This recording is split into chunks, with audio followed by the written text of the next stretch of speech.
you ready? Gotta drink that coffee first. Was it good? Yeah. Welcome back to our podcast. Culture Shock Therapy, where we get into a whole lot of therapy for all the culture shocks we experienced as third culture kids. We are your hosts. I am Shauna, and this is my sister Tessa. And what we'll be talking about today. Well, first, welcome to season 2. This is episode 1. Oh, we're doing episode 1? This is what I texted you about. I thought we were doing episode 2 again. No, we only did episode 1. We did. Yeah, we did. Yeah, we did. We have 2 episodes filmed.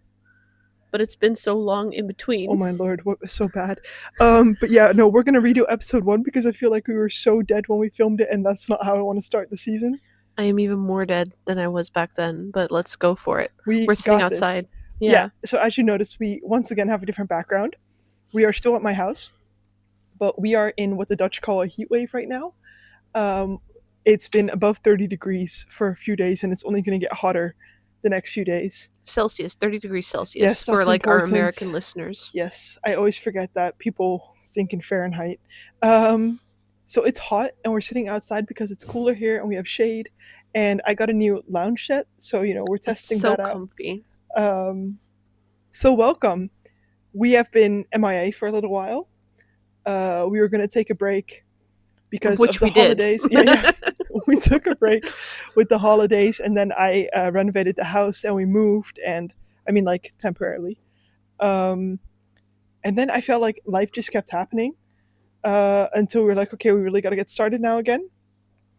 And so in the meantime, we filmed 2 episodes. We have filmed 2 episodes, but we're redoing one of them. I genuinely can't remember what episode 2 was about. Oh yeah, I remember. Now you had the cool name for it. Anyway, that's getting off topic. So in the meantime, since you have last seen us, we have celebrated Christmas and the New Year. I have renovated my house. We lost our grandmother. Mm-hmm. She passed away. I spent an entire month being sick with miscellaneous things, and I lost my job. So that about sums it up. Yeah, as my husband worded it very nicely, it has not been a good year. And then I realized, you know what, you're right, it's just been a shitty year. And it's funny, I still feel grateful for everything that I have, and I'm not feeling down in the sense of, oh, I'm so sad, I have a shitty life, it's been a bad year, but just a realization of, yeah, it has been a shitty year up till now. Sometimes it's just shit, and it's okay to just... Without that meaning my life sucks or anything. Exactly. I don't really believe in like false positivity and stuff. Sometimes life just sucks, and yeah, you don't always have to look at the bright side, because I feel like you should kind of make space. There isn't always a bright side in things. Like losing my job, sure, I have so much other stuff to be thankful for. You should be able to process the negative things, Yeah.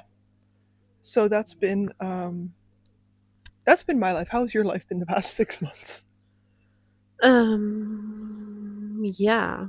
You turned 29? I did. Extremely, yeah. I still don't know how I feel about that, but it's been a while. I turned 29 in January.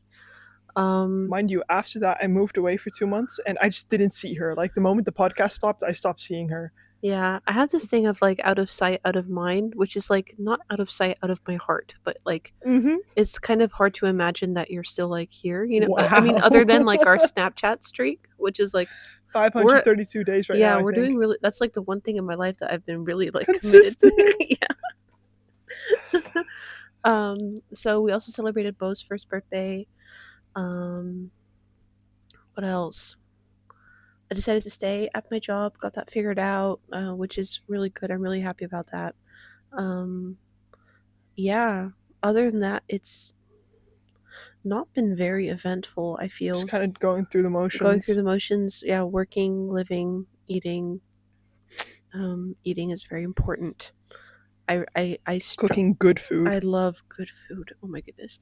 I've been really into Thai food lately, so I've been cooking like... Oh, so you liked my dinner then? Yeah, but I've also been making like red coconut curry with like shrimp and chicken, and then I made pad krapao, which is a Thai basil chicken.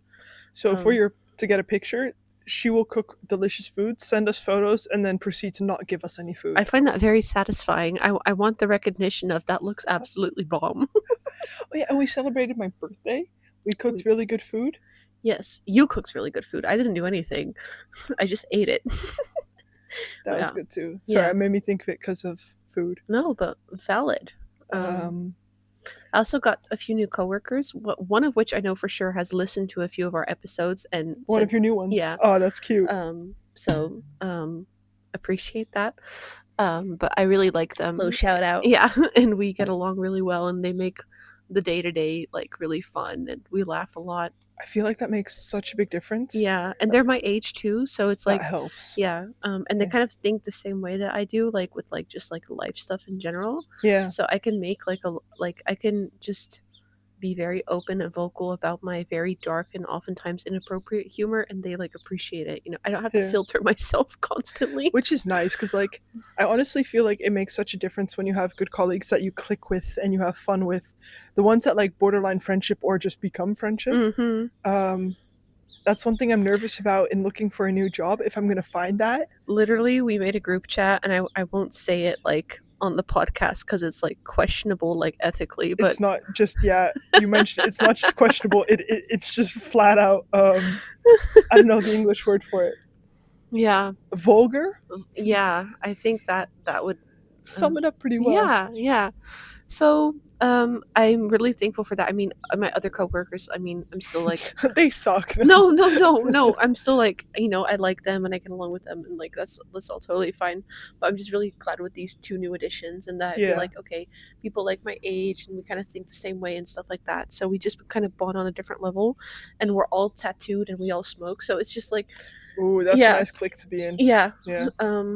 Honestly, I sometimes think like, man, if I wasn't a parent, what would my life look like right now? Yeah, like how do you picture that? It's in different moments where like what would your ideal be then? Like, I'm so curious. I don't know if it's an ideal or just the things that I miss about, not having responsibilities.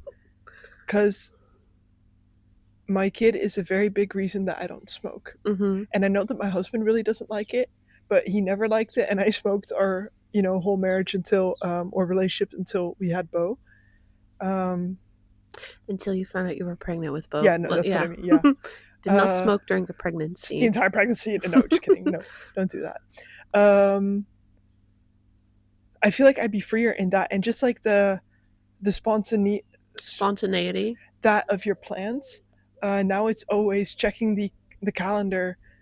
Can Kun be home with Bo if I want to go do something? But then I feel better if I'm gone too many evenings because I also want to spend time with Bo and Kun. And I feel like before it was so easy. If he had a double shift, I would just go chill somewhere, and I wasn't tied to anything. And now I'm like, oh, I need to be home at 7 because I need to put Bo in bed, and it's just different. It's not bad. It's just different. Also on holiday, everyone's chilling at the pool the whole time, and you're doing shifts.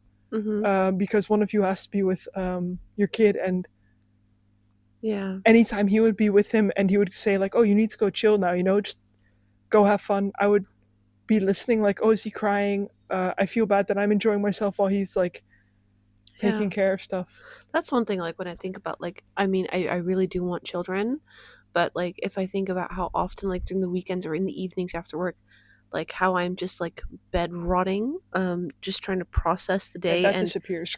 Yeah, and I'm like, I don't know if I can live with that. Like, that'll require like, because I just find the day-to-day like mentally extremely draining. So then, but I mean that might say something about your day-to-day more than you. Well, that's a whole other topic. I mean, we gotta pause real quick. All right. But like I was saying, I feel like that says more about your day-to-day than about just how life should feel. If you're that exhausted just doing the basics, then something's not good in your basics. Yeah, well, that's the whole thing. Oh yeah, that's another thing. Like I've been having like back pain problems for months. You sound stoned the way you're talking. Stoned. Okay. Yo, I've been having back pain problems. Which is funny because I have a really difficult time getting stoned. This is not PG. Sorry. For the podcast. Yeah. I'm just very tired. So like I've been having back pain problems for like about 3.5 months at this point. Been to a few different specialists. Like everybody has like a different opinion on what it is, and eventually the latest specialist I went to, she's like, do you have ADHD? And I was like, yeah. She's like, huh. That makes sense. And I was like, okay, well, why is it apparently so blatantly obvious to like a lot of people, and like my whole childhood, like no one picked up on it. I feel like being a TCK really, really comes in play here, because we were never somewhere long enough for someone to signal it long enough that it was a problem. Oh, damn, yeah, that's a really good point. And I feel like also as an ADHDer and as a woman, you can mask pretty well. And anytime you're in a new place, you restart your mask, you know? And this might sound weird, but I feel like in Singapore, the culture we were in, the kind of school, you couldn't be ADHD. Like, you, even though it cost like 80% more effort than the rest, you had to mask so much because you couldn't afford to lag behind or need extra, or, you know, do you know what I mean? I do. I actually really never thought about it that way. So I feel like being a TCK really plays into ADHD. Because now as well, when I look back, I understand why, you know, mom and dad have very different perceptions of my childhood as opposed to how I think about it. Oh yeah, like that, yeah. But I realized that I kept so much in myself, like they had no idea what was going through my head, and it never occurred to me to share it. So it makes sense that people don't, you know, signal things in that combination. Sorry, that was a sidetrack real quick. No, but like, I mean, valid point. I never really thought about it that way. Because it's something I laugh about, because I genuinely, I do find it like kind of funny, is in my adult years, like people are like, because I work with a bunch of therapists, right? They're all psychologists, and when I first like was sharing about the fact that this is something that's being checked and tested, they're all like, you don't already know? Like, oh, we all thought, like, is this news to you? Yeah, it's just so funny how like in my adult years, like people are like, well, obviously, and then like as a child, when you're like supposed to be like a bit more unruly and undisciplined and all of that, that people are like, oh no, she has so much potential. I hated that. Oh my goodness. Like to this day, if someone's like, yeah, you have potential, I'm like, what am I supposed to do with that? Yeah. What am I, like, literally, what does that even mean? So I you know what makes me frustrated as well is being like, hearing you have so much potential, or you could be a leader, or you could do this and that. If only you applied yourself. But then not having someone teach you how to do that. Like, you know, you have 10 people telling you have potential, but none steps up to help you achieve that potential. Yeah, they're like, you just need to like apply yourself, or you just need to do your homework better, or read like mom and dad would have like meetings at school, like with teachers, you know, at like parent teacher conferences, and then like one of the feedback points that was like always given was like, she doesn't read the instructions. And I was always like, yeah, I do. Like, I read the first line, then I know what I need to do, and then like I would get the answer wrong, and then we'd like review it as a class and be like, oh, why did I get this wrong? Like, this is so logical. Yeah. But you know what I also have is sometimes it just purely doesn't occur to me to read the instruction, and it sounds so dumb, and I can smack myself, because even right now in my adult years, and I think like, how did I miss this step? And it happens in my work sometimes, and it's so frustrating because it doesn't occur to you. Yeah. Like, your brain just decides, you can do it. Like, well, yeah, you read the first line, you're like, oh, makes sense. But and not then, even that. Like, you just don't. Yeah. You just get to work, and then I'm like, oh, wait, but I have an instruction manual somewhere. Like, and I'm very quick to ask someone instead of looking it up myself, which is for other people frustrating. Yeah, I can be but I can confirm. I have a hard time making sense of, like, okay, no, I can make sense of things I read, but it works better if someone explains it to me or does the steps with me instead of saying, here, you have a manual, because manuals are confusing, and honestly, I don't feel like they're written to be used. Yeah, no, honestly though, if I see someone do something once, then I'll remember it. Like, then Exactly. I'm good to go. Like, I would, we would have piano lessons, at this lady's house, and, um, I had piano lessons for like I think 5 or 6 years in total, and that was after like annoying the crap out of my mom for years that I wanted to learn to play the piano and do piano lessons, and then she's like, "Oh, So you Shauna, were the reason we had to take I piano signed you up for lessons? piano lessons." I'm like, "Real? Why?" I was like, "Why would you do that? I don't want to do that." And she's like, "Yeah, you really did." And I'm like, "Well, now I don't anymore." I So remember we were standing in IBC when she told us. yeah, yeah, yeah. It was a summer camp, and then we would have to like learn to read these notes, and we'd have to do music theory. And I hated music theory. I was like, why do I have to like learn this when I can just like play? You know, if I hear the music, I can just play it. Why do I have to read the notes? Like, who cares? But apparently, that's like not how like you're supposed to play an instrument. You're supposed to like learn to read the notes and be able to read the notes and then play it. Yeah, but I feel like both have something cool about them. Like, yeah, but I would like always be like, you didn't do your homework, you know, you didn't do your theory, and I would have to like sit at the table and do my theory workbooks. Um, and I would be like, yeah, but like if you show me how to play it, like if you play it once, then I kind of have like a idea how it's supposed to sound, and I would just listen to her play, and I would just like play it afterwards, and then she'd be like, "Oh, you're doing so well." I'm like, I still don't know joke's how to on read you. notes. Yeah. I realized like a few years ago, like, hey, I know how to read notes, but I haven't done it in so long, so you get kind of rusty. But the annoying thing is, all the songs that I would play with notes, I would remember how the song goes, so then I would automatically play instead of reading the notes. I'm like, this is not the point of relearning to read notes. But my brain just like, you know. Yeah.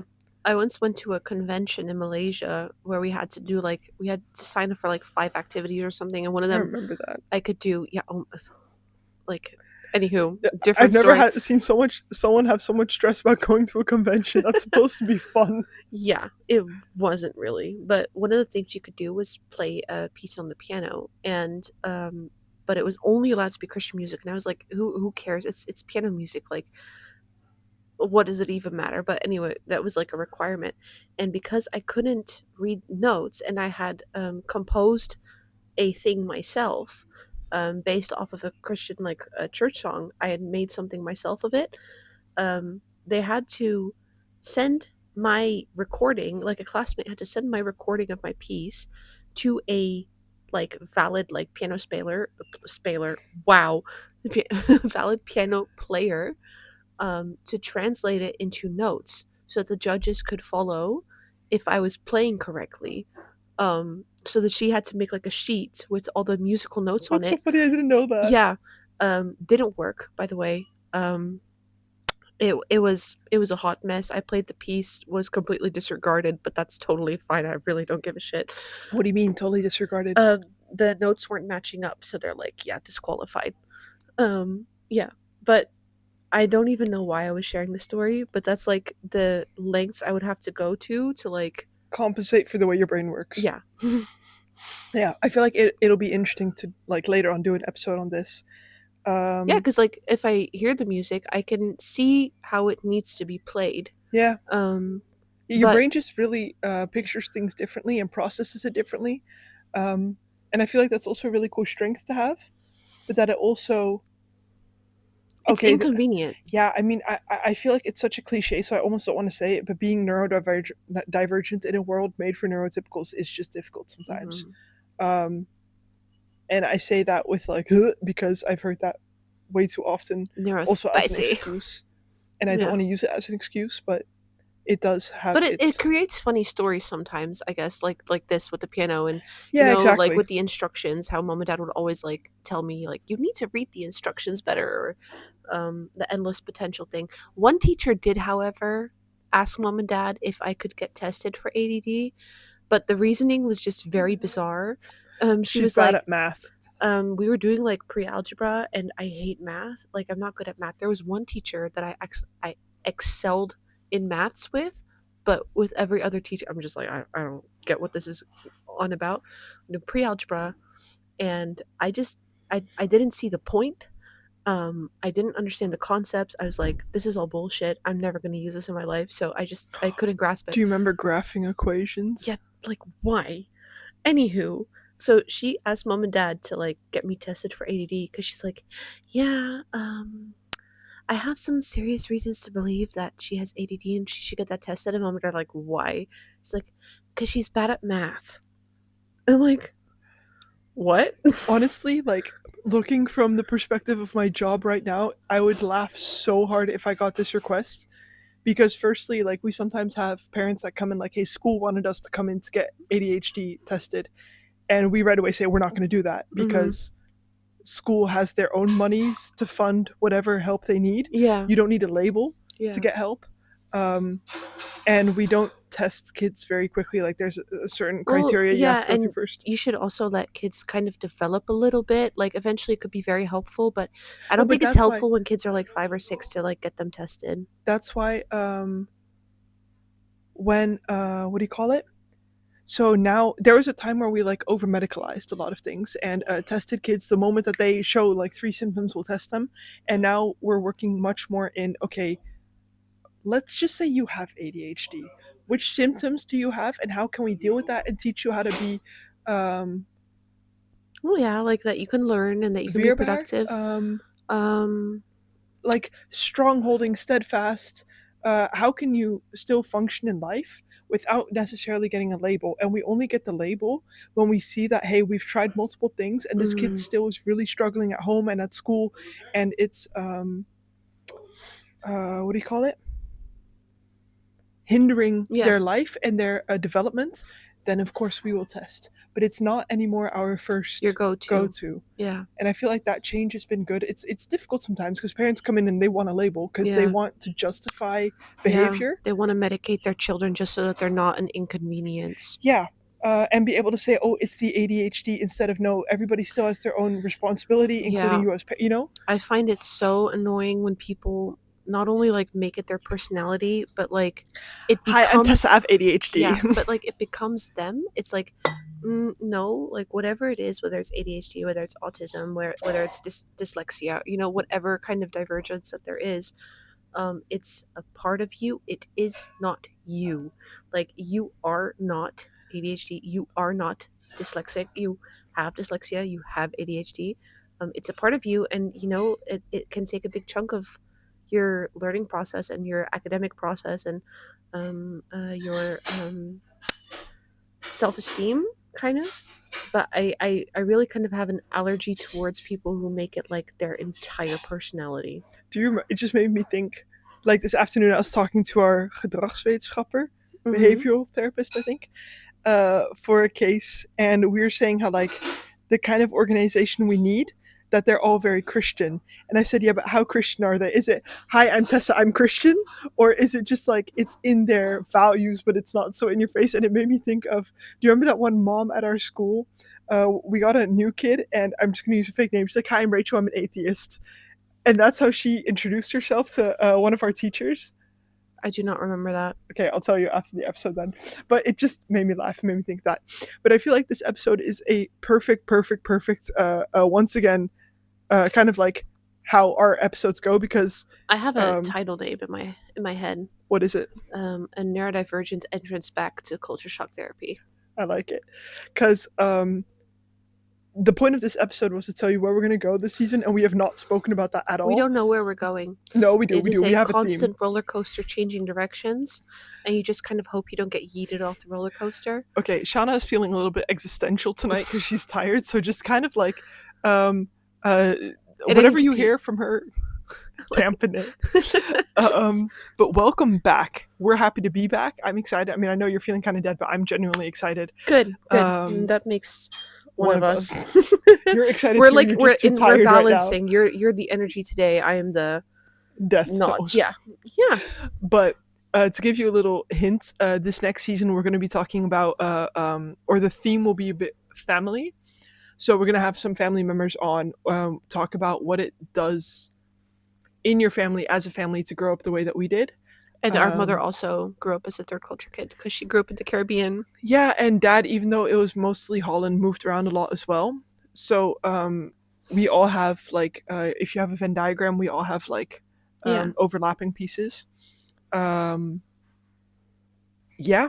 So I think that's going to be interesting to dive into that. For now, we wish you a very pleasant morning, afternoon, night, whatever you're having. You really sound like you're going to say, we wish you a pleasant flight. Getting in the mood for my Singapore trip. Yeah. That's another exciting thing. I'm going to go to Singapore in September, but that's not for now. And I'm going to go to the bathroom when we're done. Yes. I need to pee. All right. Thank you very much for listening, and welcome back to Culture Shock Therapy Podcast. It was so nice to have you here. Bye. Ik ben zo benieuwd naar hoe deze is gegaan.